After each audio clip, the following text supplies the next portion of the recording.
வாழ்க வையகம் வாழ்க வையகம் வாழ்க வளமுடன்.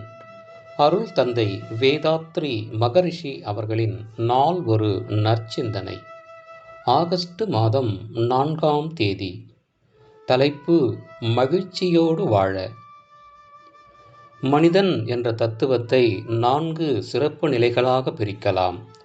அவை உடல், உயிர், மனம், மெய்ப்பொருள் என்பனவாகும். இந்நான்கும் பொருள் நிலையில் ஒன்றுதான். ஆனால் இயக்க சிறப்புகளால் பிரித்து உணரத்தக்கவையாக இருக்கின்றன. ஒரே பொருள் அதன் இயல்பான பரிணாம உணர்ச்சியால் 4 நிலைகளையும் அடைந்து ஒன்றில் ஒன்றாக 4ம் இணைந்து இயங்கும் சிறப்பே மனிதனாக விளங்குகின்றது. உடல் என்பது ஆற்றலின் திரட்சியே. ஆற்றல் என்பது மெய்ப்பொருளின் இயக்க நிலையே. மெய்ப்பொருள்தான் ஆற்றலுக்கு நிலைக்களம். இதனை வெட்ட வெளி என்கிறோம். வெட்ட வெளியே தனது இயக்கத்தின் ஆற்றலாகிறது.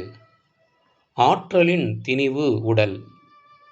உடலில் நிறைந்த ஆற்றல் உணர்ச்சி எனும் சிறப்புற்று உடலை உணர்ந்து பேரியக்க மண்டல தோற்றங்களை உணர்ந்து உணரும் ஆற்றலான உயிரையும் உணர்ந்து முடிவாக தனது மூல நிலையான மெய்நிலையை நிலைக்கலனாக உள்ள ஆதி நிலையை உணர்ந்து முழுமை பெறுகிறது. உணர்ச்சியிலிருந்து முழுமை பெறும் வரையில் நடைபெறும் சிறப்பாற்றல்தான் மனம் என்றும் அறிவு என்றும் வழங்கப்படுகின்றது. எனவே மெய்ப்பொருள், ஆற்றல், தோற்றம், மனம் என்ற 4 நிலைகளும் ஒரே பொருளின் பரிணாம வளர்ச்சியின் வேறுபாடுகளே. இந்த விளக்கத்தையே பேரியக்க மண்டல இயக்கங்கள் அனைத்தையும் மதிப்பிட அடிப்படையாக கொள்ளலாம். நுண்ணிய இயக்க ஆற்றலான பரமாணு முதல் பெரும் நட்சத்திரங்கள் உட்பட மனதில் கொண்டு ஆழ்ந்து ஆராய்ந்தால் ஒரு பேருண்மை விளங்கும். ஒவ்வொரு அணுவும் அல்லது அணுக்கொத்தும் தன்னியக்கம், தொடர் இயக்கம், பிரதிபலிப்பு இயக்கம், விளைவு என்ற 4 வகையான தன்மைகளோடு இயங்குகின்றன. எந்த ஒரு இயக்கமும் தனியாக துண்டுபட்டு நடைபெறுவதில்லை.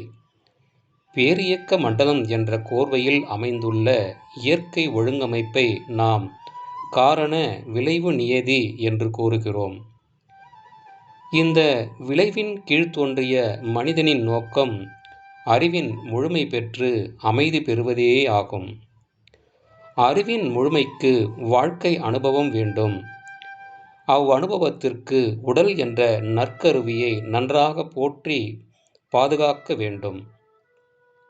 எனவே மனிதன் தனது நோக்கத்தை ஒட்டி இயல்பாக வாழ்ந்து அமைதியும் மகிழ்ச்சியும் பெற வேண்டுமெனில் அறிவில் முழுமை பெறுவது, உடலை பொறுப்போடு காப்பது என்ற 2 வகையிலும் உணர்ந்தாற்ற வேண்டும். அருள் தந்தை அவர்கள்.